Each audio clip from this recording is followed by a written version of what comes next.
mahasiswa-mahasiswa sekarang ini paling tertarik itu menonton konten-konten yang tidak berbau budaya. Kita itu kayak biasanya Gen Z udah egois, mau menang sendiri kayak gitu. Dan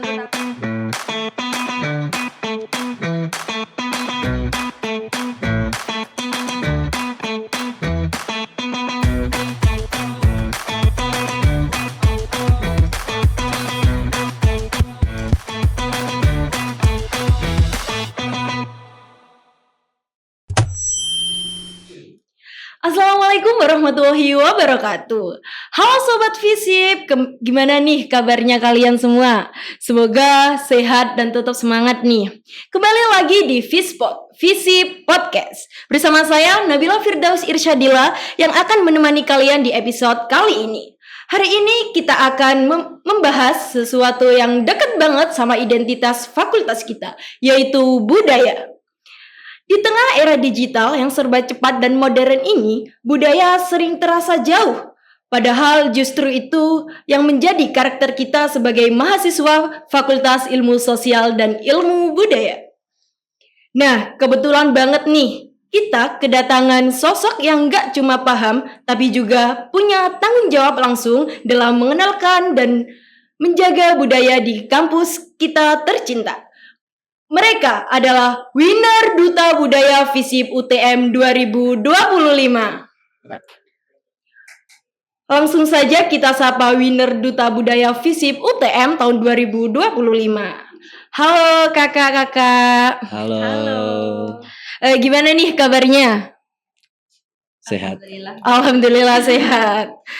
Sebelum kita lanjut lebih lama lagi, boleh dong dari kakak-kakak winner ini menyapa dulu ke Sobat Visip.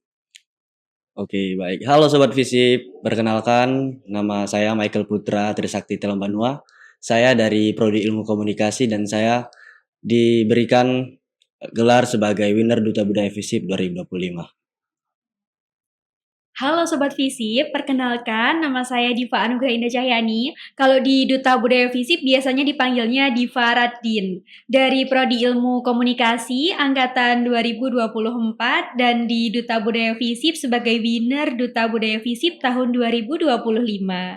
Baik, berarti kakak ini winner ya kak ya? Iya, betul sekali. Sebelumnya Nabila mau mengucapkan selamat untuk Michael Soge dan Redin Diva atas gelar terbarunya. Semoga lancar menjalani amanah terus, bisa dan jadi inspirasi teman-teman mahasiswa di Visip kita tercinta ini.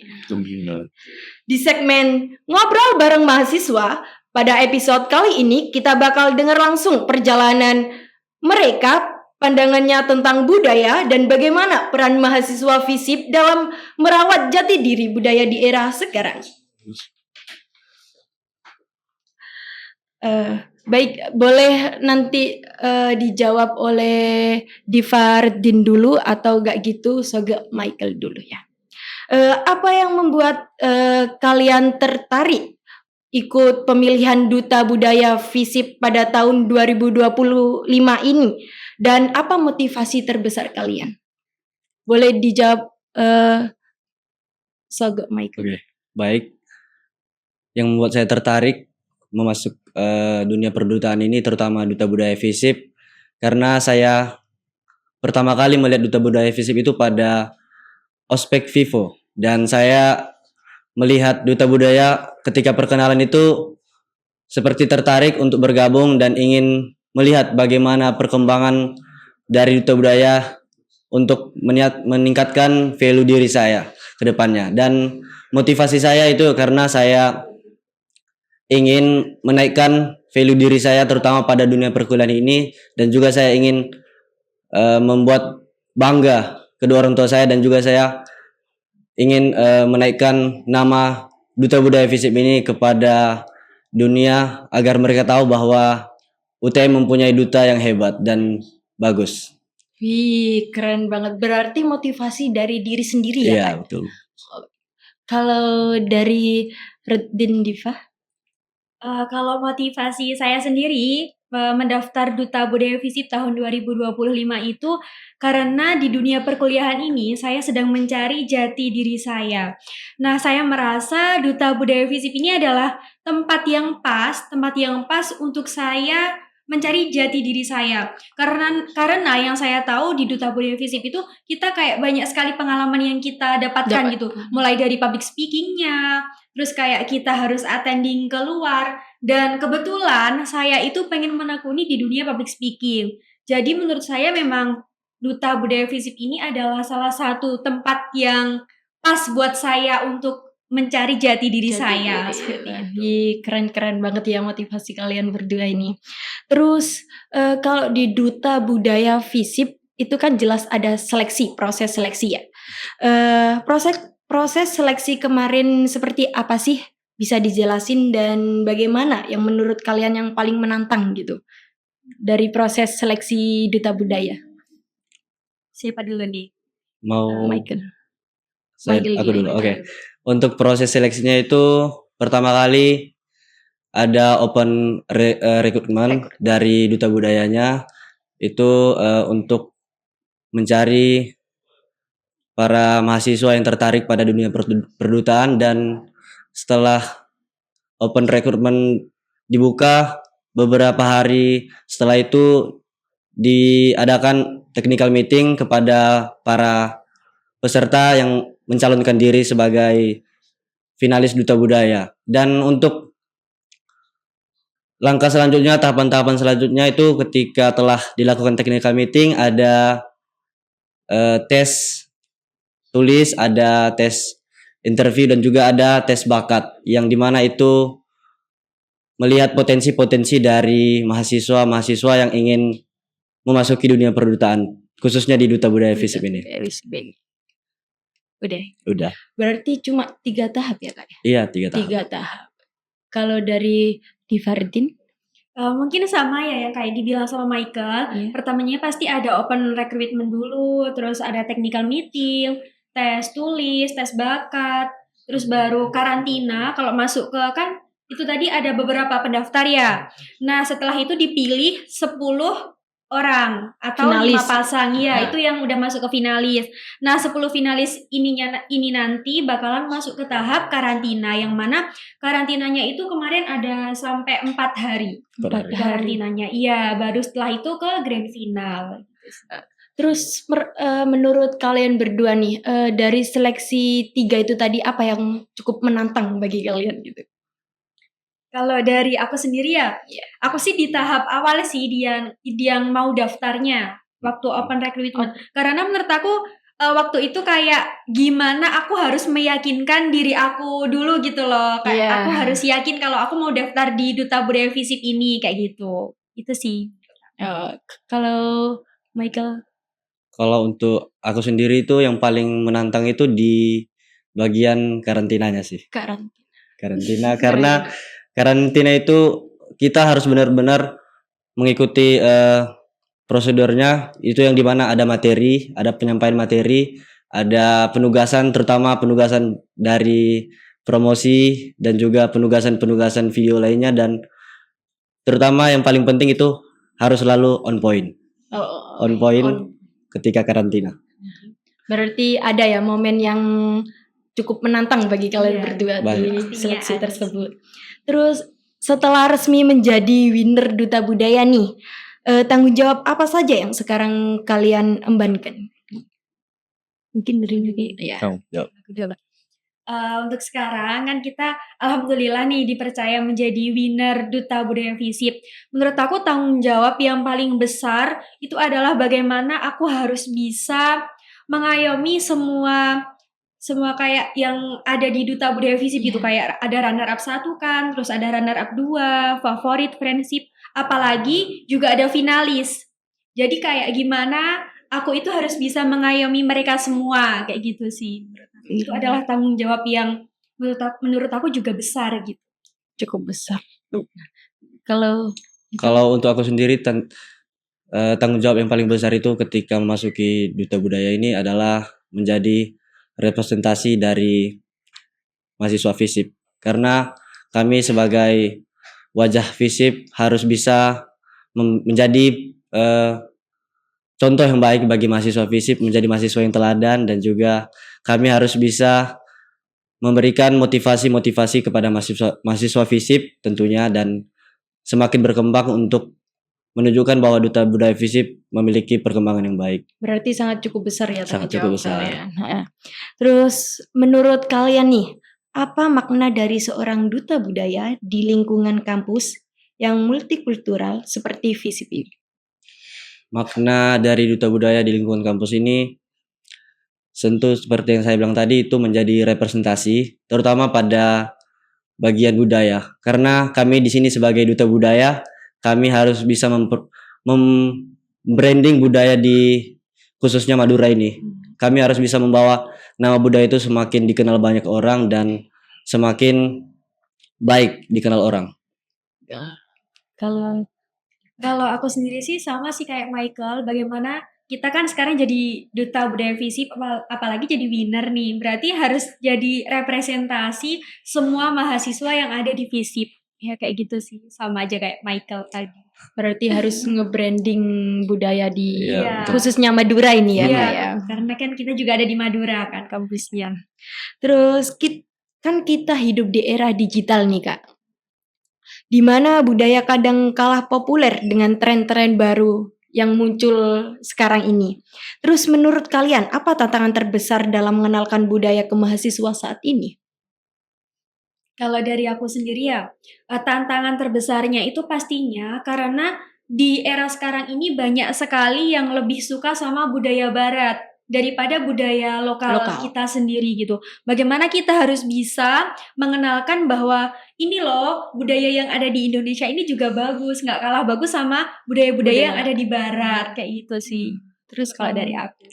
Kalau untuk aku, yang menjadi tantangannya itu karena mahasiswa sekarang ini paling tertarik itu menonton konten-konten yang tidak berbau budaya.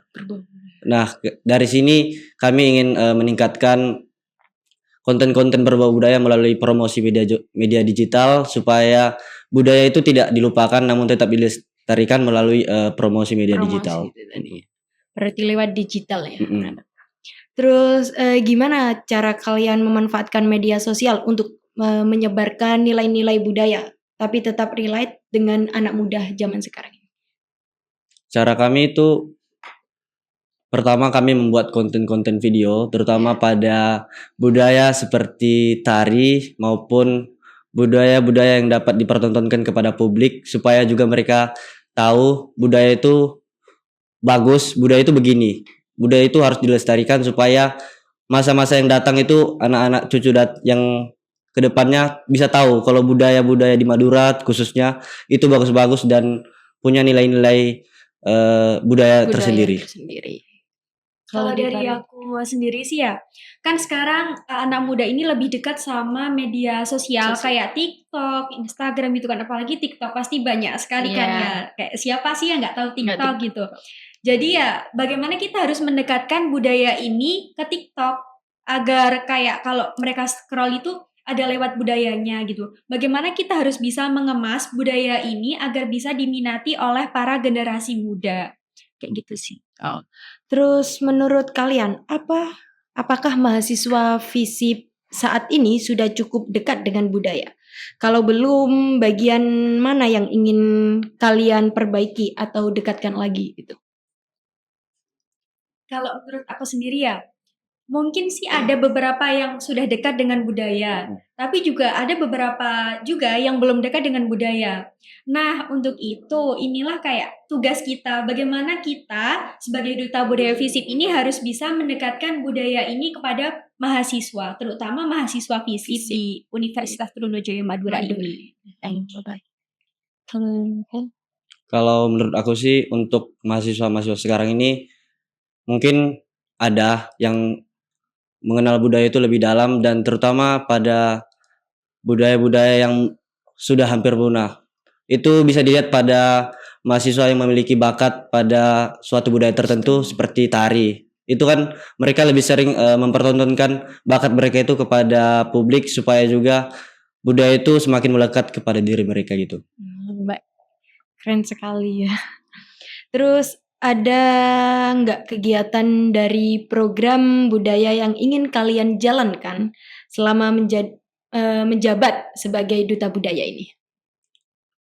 Sebenarnya sih kalau di Duta Budaya FISIP ini ada program kerja yang wajib kayak setiap tahun pasti ada itu workshop kehumasan sama grand final itu aja sih. Kalau yang lainnya itu agenda. Tapi kalau dari aku pribadi kayak program yang pengen aku wujudkan, ya dari aku pribadi itu aku pengen ngewujudin kayak ada pelatihan kebudayaan kepada anak-anak berkebutuhan khusus misalnya kayak di SLB kayak gitu. Itu sih kayak yang pengen aku wujudin kayak gitu. Berarti masih di sekitar Madura aja gitu ya? Iya.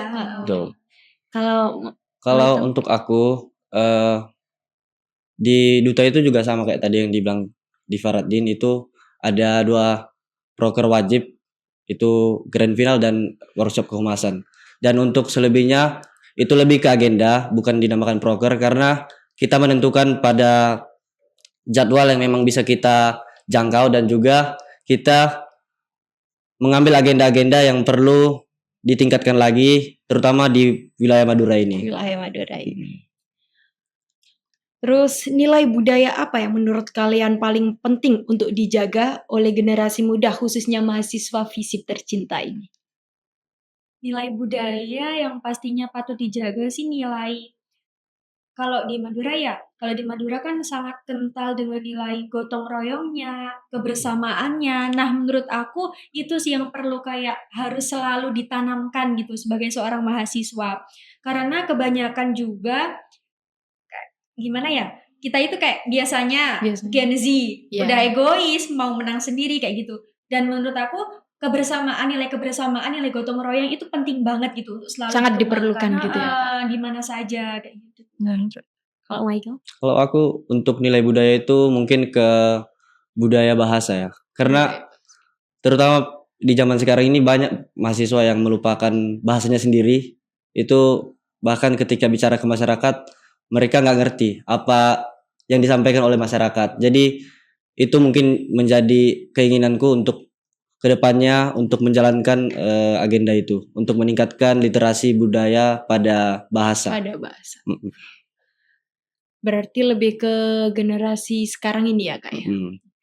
Terus terakhir nih Kak, apa harapan terbesar kalian terhadap mahasiswa FISIP dalam hal menghargai budaya dan identitas mereka sendiri? Kalau dari aku harapan terbesar aku sih mahasiswa FISIP, generasi muda saat ini tetap mencintai budaya lokalnya sendiri. Walaupun sekarang ini banyak sekali budaya barat yang sudah mulai masuk ke Indonesia, tapi tetap kayak ingat bahwa di Indonesia budayanya itu juga sangat banyak dan gak kalah bagus sama budaya yang ada di barat. Itu harapan terbesar aku. Kalau itu? Kalau untuk aku sama kayak yang dibilang di Faraddin tadi itu, aku pengen menekankan kepada mahasiswa FISIP terutama agar tidak sesekali melupakan budaya yang telah diperjuangkan oleh leluhur kita kepada kita yang masih di zaman sekarang ini, supaya budaya itu tetap dilestarikan dan juga kita tetap mengenang dari budaya-budaya yang telah diberikan itu. Wah, pembahasan episode kali ini benar-benar seru banget dan mengesankan ya. Mulai dari perjalanan menjadi duta budaya, tantangan di era digital, sampai pesan-pesan penting tentang bagaimana kita sebagai mahasiswa FISIP bisa tetap merawat dan bangga dengan identitas budaya kita sendiri. Gak kerasa banget obrolannya udah sepanjang ini, rasanya masih banyak hal yang pengen banget kita gali lebih dalam lagi. Tapi ya gimana lagi, waktu juga memisahkan kita. Terus terima kasih sebesar-besarnya untuk winner Duta Budaya FISIP UTM tahun 2025 yang sudah meluangkan waktu dan hadir di podcast kali ini. Serta kehadiran kalian benar-benar bikin episode kali ini menjadi lebih bermakna buat khususnya mahasiswa FISIP tercinta ini. Nah, sebelum kita pamit, jangan lupa follow Instagram FISIP UTM dan juga multimedia FISIP UTM biar Sobat Visip akan tidak ketinggalan info dan konten seru lainnya di Visip ini. Dan jangan lupa juga buat subscribe YouTube Visip UTM Official karena semua konten ngehits ada di sana. Sampai ketemu di episode Vispot berikutnya. Aku pamit undur diri. Terima kasih dan wassalamualaikum warahmatullahi wabarakatuh. Visip!